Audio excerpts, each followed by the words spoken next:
오늘 우리에게 주시는 하나님의 말씀은 베드로전서 1장 15절에서 16절까지의 말씀입니다. 오직 너희를 부르신 거룩한 이처럼 너희도 모든 행실에 거룩한 자가 되라.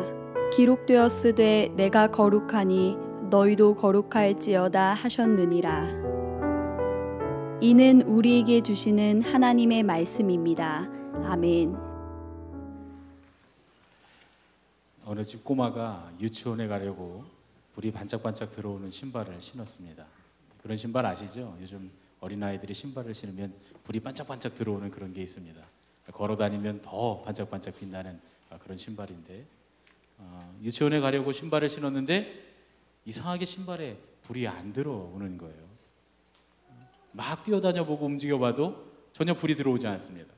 그랬더니 아이가 막 씩씩거리면서 엄마를 향해서 막 소리를 지릅니다. 엄마! 전기세 안 냈어?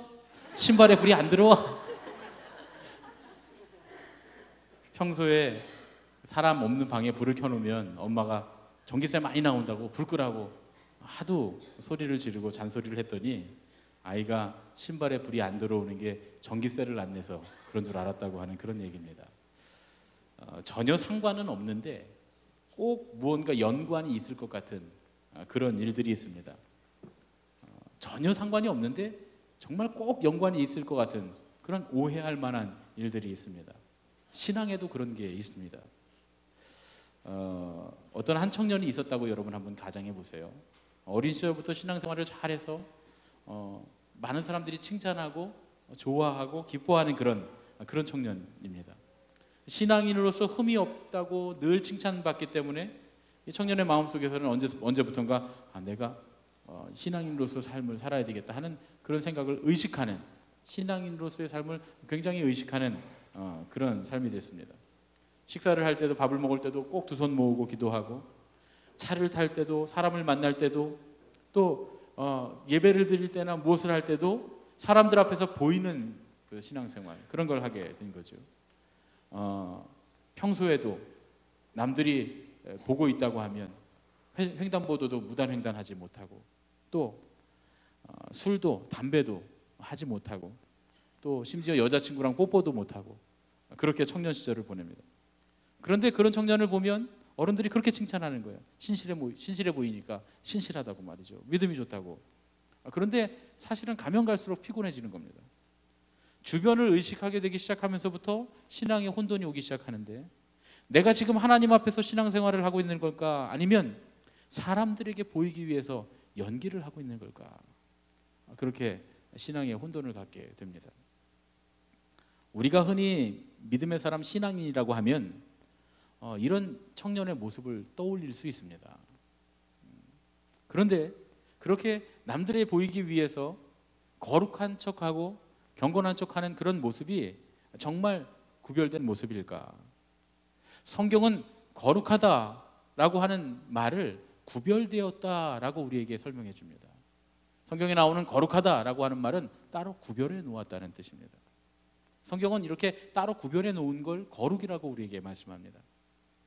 마치 어린아이가 신발에 불이 안 들어오는 게 전기세와 관련이 있다고 생각하는 것처럼, 우리가 거룩함이나 성결함, 또 경건함, 구별된 삶에 대해서 오해하는 것은 눈에 보이는 면만을 생각하기 때문에 그렇습니다. 경건한 삶이라고 하면, 거룩한 삶이라고 하면 왠지 교회 안에서만 살아야 될 것 같고, 장가나 시집도 가지 말아야 될 것 같고, 연애도 하지 말아야 되고, 또 세상 사람들과 함께 만나서 교제하고 즐거움을 누리고 하는 것들도 하지 말아야 될 것 같은 그런 생각이 듭니다. 예전에 한 번은 어떤 분이 그런 말씀을 하셨어요. 어느 기도원을 갔다 왔는데, 제가 뭐 실명을 얘기하면 여러분들이 다 아시는 그런 기도원인데, 거기 계신 그 원장 목사님이 굉장히 경건해 보이고 거룩해 보였다는 거예요. 그래서 도대체 목사님이 어떤 분이길래, 어떻게 하셨길래 이렇게 경건해 보이고 거룩해 보였습니까? 물어봤더니 그분이 말하는 이유가 아주 단순합니다. 하얀 양복에 하얀 구두를 신고 아주 부드러운 표정을 지으면서 목소리를 이렇게 할렐루야 하고 이렇게 하십니다. 그 모습을 보니까 마치 천사가 걸어다니는 것 같은 그런 느낌이 들었다는 거예요. 그래서 제가 그럼 나도 하얀 양복에 하얀 구두를 신고 이제부터는 할렐루야 이렇게 얘기를 할까? 뭐 그리고 생각만 해봤는데 그때 마침 그 뉴스가 한참 나오는데 그 구원파 이단이었던 그 유병원 그분에 대한 그런 기사가 나오는 거예요. 그런데 그 유병원이라고 하는 사람이 뉴스에 나오는데 하얀 양복에 하얀 구두를 신고 돌아다니면서 뭐 그 사람이 자기를 아해라고 부른다는 거예요. 아해. 그래서 제가 나는 거룩해 보이지 않아도 좋으니까 저런 건 하지 말아야 되겠다. 왜냐하면 제가 가만히 보니까 그 유병원하고 저랑 비슷하게 생겼더라고요. 제가 하얀 양복에 하얀 구두를 신고 할렐루야 이러고 다니면 사람들이 이단이라고 생각할 것 같아서 그 사람은 아해, 저는 뭐 오해 이렇게 해갖고 이단이라고 생각하지 않을까. 그래서 아예 그런 건 하지 말아야 되겠다 이렇게 생각을 했습니다. 여러분, 기도할 때 우리가 평소와 다른 목소리가 나온다고 해서 그래서 거룩하다고 말할 수 있습니까? 마치 천사가 걸어다니는 것처럼 하얀 옷에 하얀 구두를 신고 사뿐사뿐 걸어다니면 그게 거룩한 겁니까? 그렇지 않다는 건 우리가 잘 알고 있습니다. 많은 사람들이 거룩함에 대해서 오해를 갖고 있습니다. 어떤 경우는 겉으로 보이는 모습만 갖고도 거룩하다고 생각하는 그런 경우도 있고요. 또 어떤 경우에는 정반대의 경우도 있습니다. 우리가 사는 세계와는 전혀 다른 세계에 사는 것 같은 그런 모습을 가진 사람들, 그런 사람들이 거룩한 사람이다 이렇게 생각하기도 합니다. 오늘 우리가 읽은 말씀은 그런 부담을 우리에게 전해줍니다. 베드로전서 1장 15절 16절 말씀, 오직 너를 부르신 거룩한 이처럼 너희도 모든 행실에 거룩한 자가 되라. 기록되었음에 내가 거룩하니 너희도 거룩하라 하셨느니라. 하나님께서 거룩하신 건 우리가 잘 알겠는데 그 거룩하신 하나님께서 우리를 향해서 너희도 거룩하라 이렇게 말씀하시니까 왠지 오르지 못할 나무를 쳐다보고 있는 것 같은 그런 생각이 듭니다. 하나님 가까이 어디론가 좀 높이 올라가야 될 것 같기도 하고 또 왠지 천사와 같은 모습으로 변해야 될 것 같은 그런 생각도 듭니다. 어떤 경우에는 목회자나 사역자가 돼서 하나님의 일만 해야 거룩할 것 같은 그런 생각도 듭니다. 지금 누리고 있는 세상의 것들을 다 포기하고 외면해야 될 것 같은 그런 생각도 들 수 있습니다. 그런데 그런 생각이 든다면 그런 생각은 오해입니다. 마치 신발에 불이 들어오지 않는다고 전기세를 안 냈다고 생각하는 것만큼이나 큰 오해입니다. 거룩한 삶이라고 하는 건 세상을 떠나서 천상에 어디쯤 올라간다거나 수도원에서 수도하는 수도사처럼 세속을 떠나서 하루 종일 예배하고 하루 종일 찬송하고 하루 종일 기도하는 일이 아닙니다. 오히려 거룩한 삶이라고 하는 건 세상과 밀접한 관계가 있습니다. 우리가 지금 가정의 달을 맞이해서 가족의 관계로부터 교회 안의 관계, 그리고 우리가 살아가는 모든 삶의 자리에서의 관계에 대한 이야기를 지금 나누고 있는 중입니다. 오늘은 특별히 세상에 관한 이야기입니다. 우리가 속한 세상에서의 관계에 대한 이야기입니다. 성경이 말씀한 거룩은, 또 성경이 말씀하는 경건은 세속과 세상을 떠나서는 사실상 설명할 수 없는 개념입니다. 우리가 생각할 때 세상과 세속을 떠나야 거룩할 것 같지만 성경은 우리에게 다분히 세속과 세상을 떠나는 것은 경건이 아니고 오히려 세상과 세속에 속해 있어야 경건이라고 우리에게 말씀해 줍니다. 야고보서 1장 26절부터 27절의 말씀이 있는데요, 우리 잠깐 함께 보겠습니다. 우리 함께 읽겠습니다. 누구든지 스스로 경건하다 생각하며 자기 혀를 재갈 물리지 아니하고 자기 마음을 속이면 이 사람의 경건은 헛것이라. 하나님 아버지 앞에서 정결하고 더러움 없는 경건은 곧 고아와 과부를 그 환난 중에 돌보고 또 자기를 지켜 세속에 물들지 아니하는 그것이니라. 할렐루야, 아멘. 이 말씀을 보면 하나님 앞에서 우리가 어떻게 경건하고 거룩한 삶을 살 수 있는지에 대한 지침이 들어 있습니다. 참된 경건이란, 거룩한 참된 경건이란 뭐냐? 자기의 혀를 재갈 물리는 구별된 언어, 또 고아와 과부를 돌아보는 참된 섬김, 그리고 자기를 지켜 세속에 물들지 아니하는 확실한 믿음을 증명하는 일, 이 세 가지가 경건이라는 거예요. 이 세 가지가 거룩함이라는 겁니다. 이 세 가지야말로 거룩한 삶, 경건한 삶이라고 우리에게 말씀해 줍니다. 거룩한 삶, 경건한 삶의 첫 번째 요소가 언어라고 했습니다. 언어, 특별히 자기의 혀를 재갈 물리는 구별된 언어야말로 거룩함과 경건함의 가장 중요한 요소입니다. 그런데 여러분 생각해 보세요. 언어는 동떨어져서는 전혀 필요가 없는 겁니다. 언어는 관계 속에서 사람들과 만날 때 필요한 거죠. 또 한 가지 생각해 볼까요? 우리가 신앙의 자리에서는 입에 혀에 재갈을 물릴 필요가 없습니다. 왜냐하면 속회 자리에 앉아서 하나님의 말씀에 대한 이야기를 묵상을 나누면서 이상한 이야기하는 사람 별로 없잖아요. 교회 와서 하나님 앞에 기도하면서 막 쓸데없는 소리를 험한 말을 하는 사람들 별로 없습니다. 신앙의 공동체 안에서는 우리가 이미 어느 정도는 순화된 언어를 사용합니다. 그러면 혀에 재갈을 물려야 하는 우리의 삶의 자리가 어디입니까? 가정, 또 우리가 속한 사회단체, 사회의 공동체들입니다. 마땅히 다른 사람들과 있을 때 필요한 것이 언어일 뿐만 아니라 세상에 있을 때 비로소 우리는 우리의 혀에 재갈을 물리는 언어, 거룩한 삶으로 들어가게 된다, 그런 말씀입니다. 그러니까 세상을 떠나면 우리는 혀에 재갈을 물릴 그런 언어를 사용할 필요도 없고 또 거룩함에서도 멀어지게 된다, 그런 말씀입니다. 예전에 제가 그 TD에서 뚜레스 디아스 영성훈련에서 만났던 어떤 그 사모님의 간증을 들었습니다. 그 사모님이 환갑을 넘으셨는데 30년 넘게 사모로서 사역을 하시는데 문득문득 자기에게 제거되지 못한 쓴뿌리가 자기 자신뿐만 아니라 또 가족들을 괴롭힌다고 그렇게 말씀하셨어요. 아주 어린 시절에 시골에서 5명의 딸 중에 넷째로 태어나셨는데 부모님으로부터 언어 폭력에 시달렸다는 거예요. 아이고, 딸이 무슨 쓸모가 있다고 이 세상에 나왔니? 딸년이 뭔 공부를 한다고 그러냐? 밥 세 끼 먹여주는 것만 해도 감지덕지해라. 이런 얘기를 부모님으로부터 끊임없이 들었다는 거예요. 자기는 아무 쓸모없는 사람이라고 생각하는 그 생각이 가슴 한켠에 자리 잡혀 있었던 거고, 그로 인해서 부모님을 미워하게 됐다는 겁니다. 하나님을 만나고 난 뒤에 부모님에 대한 원망과 미움과 상처도 다 치유됐는 줄 알았는데, 그런데 그럼에도 불구하고 자기도 모르게 마음속에 분노가 생길 때면 자기의 자녀들에게 너무나 심한 말을 퍼붓는 그런 자신을 바라보면서 심한 죄책감에 시달리기 시작했다는 겁니다. 그래서 기도하고 주님을 만나고 끊임없이 주님 앞에 기도하면서 부모님을 만났다는 거예요. 연세가 많으신 부모님을 만나서 그동안 상처받았던 이야기를 다 털어놓고 울고 함께 끌어안고 그리고 주님 앞에 기도했다는 겁니다.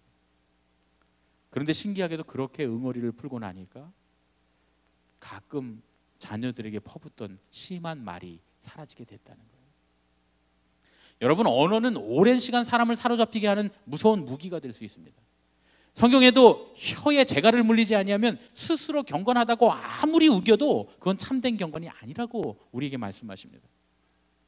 언어를 우리가 어떻게 하느냐가 그만큼 우리에게 중요한 것이다, 그런 이야기죠. 가끔은, 정말 가끔은 기도를 많이 하시는 분들 중에서도 말씀을 함부로 하시는 경우들을 많이 봅니다. 본인은 잘 모르지만 듣는 분들은 그 말 때문에 상처를 많이 받습니다. 어떻게 기도하시는 분이 저럴 수 있냐고 말이죠. 그런데 여러분, 아무리 교회를 위해서 열심히 일하고 뜨겁게 신앙생활을 한다고 해도 다른 사람들에게 상처를 주는 말을 많이 한다고 하면 결코 거룩한 하나님의 사람이라고 말할 수 없습니다. 더 중요한 건 그런 이들에게는 하나님의 능력이나 역사가 나타나지 않습니다. 사람은 마음에 있는 것을 입으로 말한다고 성경이 우리에게 말씀해 줍니다. 그러니까 마음이 착하면 착한 말 하고 악하면 악한 말을 하게 되어 있다는 거예요.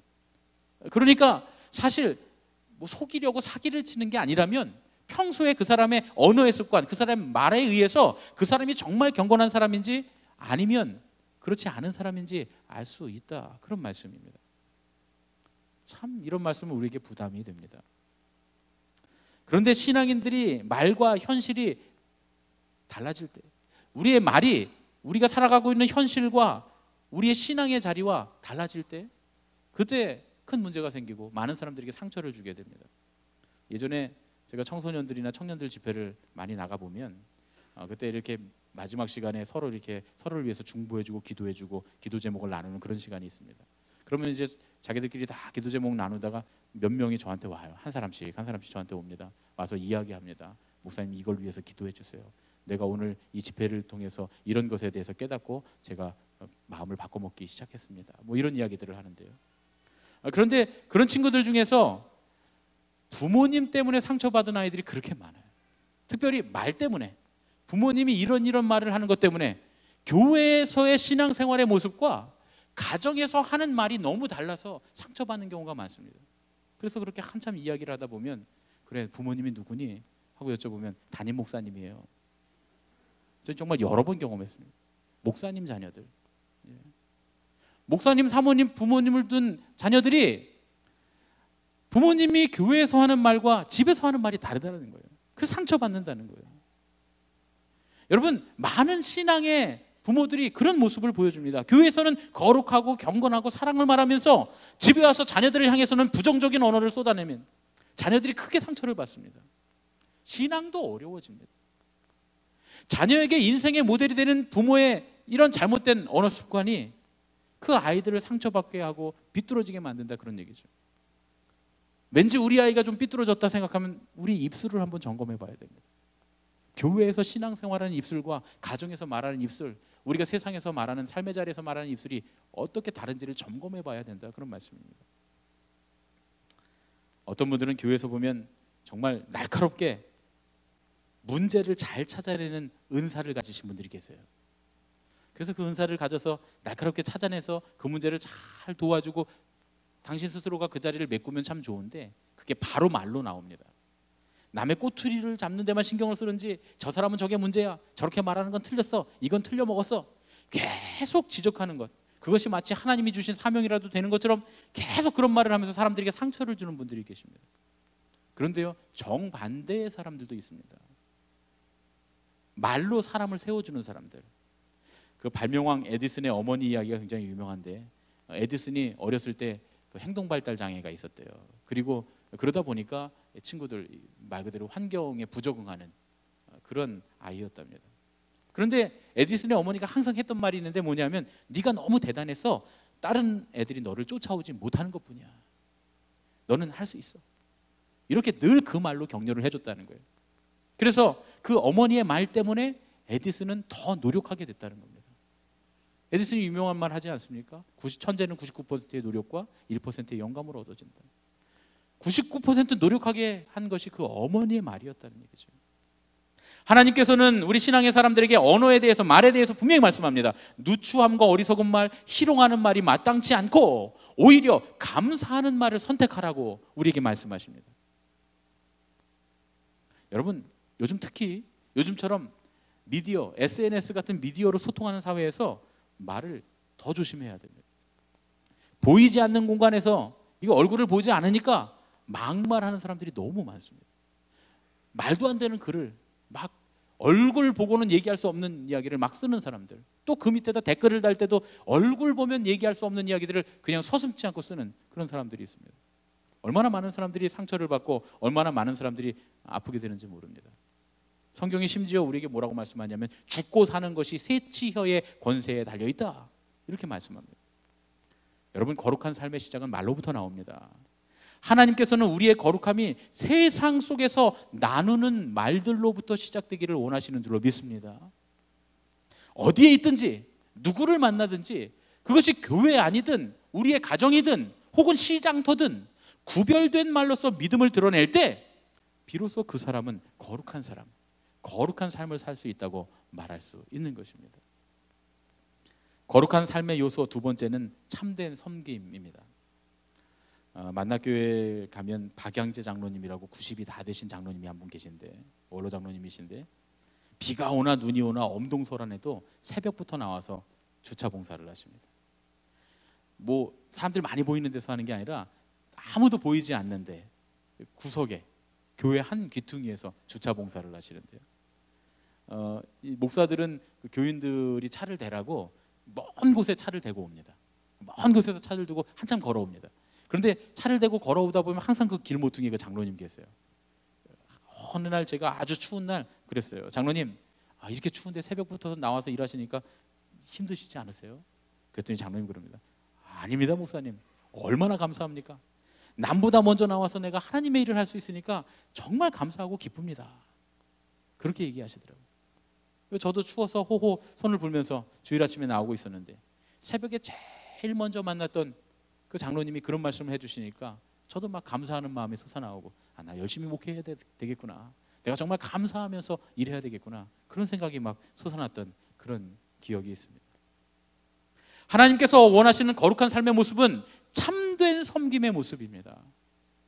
우리가 좀 전에 읽었던 야고보서 1장 26절 27절에 나오는 고아와 과부를 환난 중에 섬기며, 이 말씀은 연약한 이들을 섬기는 봉사의 모습을 말하는데, 그러나 여기서 말하는 봉사를 그냥 봉사의 행위로만 본다면 그건 진정한 경건이나 거룩의 모습은 아닙니다.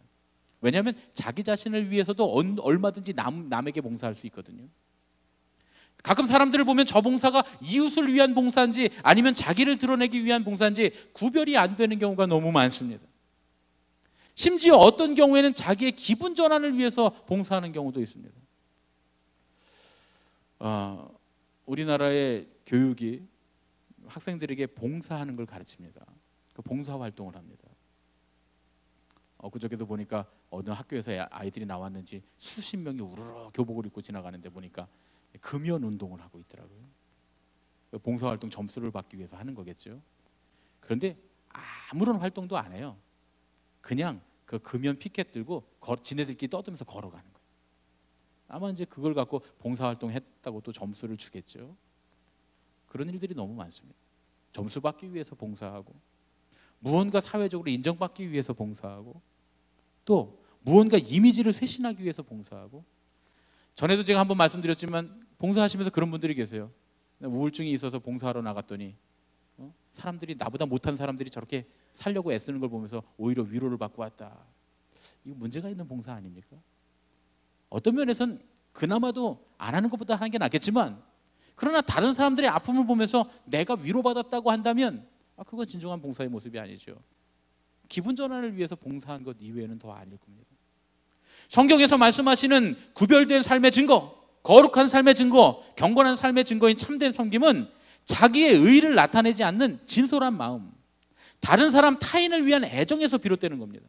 그게 좋아서 재밌어서 하고 싶어서 하는 게 아니라, 때로는 싫어도 재미없어도 하기 싫어도 누군가에게 진정으로 힘이 될 것을 알기에, 하나님께서 우리에게 주신 사명이기에, 그래서 누군가에게 진정 힘이 되고 격려가 될 수 있도록 하는 그 일들, 그런 일들이야말로 진정한 섬김이고 거룩한 삶입니다. 교회에서 우리가 많은 자리에서 많이 섬깁니다. 어떤 분들은 장로님으로 교회의 운영에 대해서 섬기는 분들도 있고, 또 어떤 분들은 주차 봉사를 하시는 분도 있고, 어떤 분들은 식당 봉사를 하시는 분도 있고, 이렇게 찬양대 봉사를 하는 분들이나 또 보이지 않는 곳에서 열심히 아이들을 가르치며 교사 봉사를 하는 분들도 있습니다. 제가 예전에 김동호 목사님께서 가이드 포스트에 쓰신 진정한 섬김이라고 하는 글을 읽은 적이 있는데요, 제가 그 글이 너무 감명 깊어서 이렇게 메모를 해놨었습니다. 김동호 목사님이 청량리의 어떤 한 큰 교회에서 교육전도사 생활을 하실 텐데, 그 교회가 한 500명 정도 모이는 교회니까 작은 교회는 아닙니다. 그런데 그 교육부장님이, 장로님이 아주 훌륭한 분이었는데 그 500명이 넘는 교회의 재정의 3분의 1을 담당하시는 분이라는 거예요. 굉장히 부자이기도 하고 또 굉장히 물질로 헌신하는 분이었습니다. 그러다 보니까 교회 학교에서 전도사로 사역하면서 물질적인 어려움을 한 번도 안 겪었다는 거예요. 풍족하게 아이들을 먹이고 그리고 교회 학교를 운영할 수 있었다는 거예요. 그런데 한 번은 이 김동호 목사님이 당회에 뭔가 건의할 게 있는데, 생각해 보니까 당신이 건의하는 것보다 이 장로님을 통해서 건의를 하면 훨씬 더 잘 반영될 것 같더라는 거예요. 그래서 장로님께 부탁을 했답니다. 장로님, 교회의 예산을 많은 부분을 담당하고 있으니까 당연히 발언권이 있으시겠지, 그렇게 생각을 하고 부탁을 했는데, 예상외로 이 장로님이 단칼에 거절을 하더라는 거예요. 그러면서 이렇게 말씀하셨다는 거예요. 전도사님, 제가 전도사님과 허물없는 사이라 말씀드리는데요, 아시다시피 제가 헌금을 좀 많이 하지 않습니까? 그래서 가급적이면 당회에서는 발언을 안 하려고 합니다. 헌금을 많이 하든지 말을 많이 하든지 둘 중에 한 가지만 해야지 둘 다 하면 안 됩니다. 저도 나빠지고 교회도 시험에 듭니다. 김동호 목사님이 이 장로님의 말씀에 큰 충격을 받았다는 거예요. 정말 그야말로 빚도 없이 이름도 없이 섬김을 실천하고 계시는구나, 이 장로님의 신앙관에 큰 감명을 받았다, 이렇게 글을 써놓으신 걸 제가 읽었습니다. 여러분, 진정한 경건의 모습, 구별된 삶의 거룩함은 대가 없는 섬김, 대가 없는 구제, 대가 없는 나눔, 대가 없는 돌봄, 대가 없는 헌신을 통해서 이루어지는 겁니다. 여러분, 이렇게 거룩하게 섬길 때 비로소 그 삶이 거룩하다 이렇게 말씀합니다. 그런데 이 섬김과 이 행위들은, 이 헌신과 봉사는 교회 안에서만 이루어져서는 안 된다는 거예요. 왜냐하면 교회 안에서는 열심히 봉사하려고 합니다. 왜냐하면 그것이 우리의 경건인 줄 알기 때문에, 그게 우리의 거룩함인 줄 알기 때문이죠. 물론 그렇게 하는 것도 경건하고 거룩한 건 맞습니다. 찬양대로 가운을 입고 열심히 찬양하는 거 경건하고 거룩할 수 있습니다. 교회 이 자리 저 자리에 앉아서 이곳저곳에서 봉사하는 거 경건하고 거룩할 수 있습니다. 그러나 그건 지극히 일부분의 경건이죠. 우리는 더 많은 시간을 세상에서 살고 있습니다. 그러니까 당연히 거룩한 섬김이라고 하는 건 결코 세상을 떠나서는 할 수 없는 일입니다. 우리가 만나는 모든 관계에 있어서 이렇게 섬길 수가 있다면 그때야 비로소 우리는 참으로 거룩한 섬김의 사람, 거룩한 삶을 살고 있다 이렇게 말할 수 있는 겁니다. 이제 마지막으로 거룩한 삶의 요소 세 번째는 믿음의 증명입니다. 거룩한 삶의 첫 번째 요소가 믿음의 언어이고, 두 번째 요소가 참된 섬김이라면 세 번째 요소는 믿음을 증명하는 겁니다. 교회 안에서만 지내면서 처리하고 교회에서 먹고 자고 예배당을 떠나지 않는 것을 경건이나 거룩하다고 말할 수 없습니다.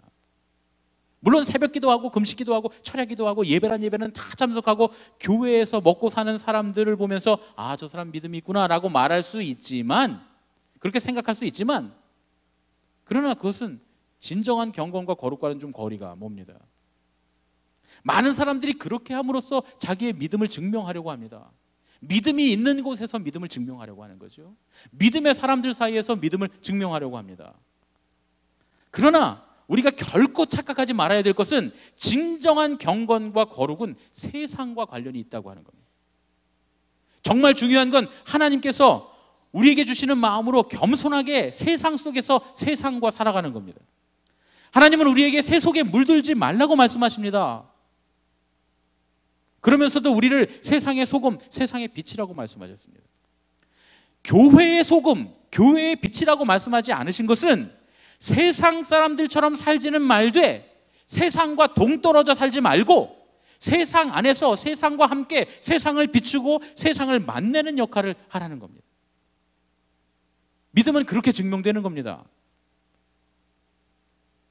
세상 속에서 더불어 살지만 세상 속에서 세상의 세 속에 물들지 않는 것, 그게 뭘까? 불의한 세상에서 어떻게 혼자 정의롭게 살 수 있을까? 참 어려운 문제입니다. 그러나 성경은 우리에게 그렇게 사는 방법이 뭐냐? 믿음을 드러내는 것이라는 거예요. 믿음을 드러내라는 거예요. 세상 속에서 마땅히 지킬 걸 지키고 하나님의 말씀대로 살고자 노력하라는 겁니다. 예배당에서 손을 들고 예배하고 찬양하는 것처럼 우리의 직장에서도 거룩하게 살기로 결단해야 된다는 거예요. 믿음의 사람들이 함께 모여서 간증하는 것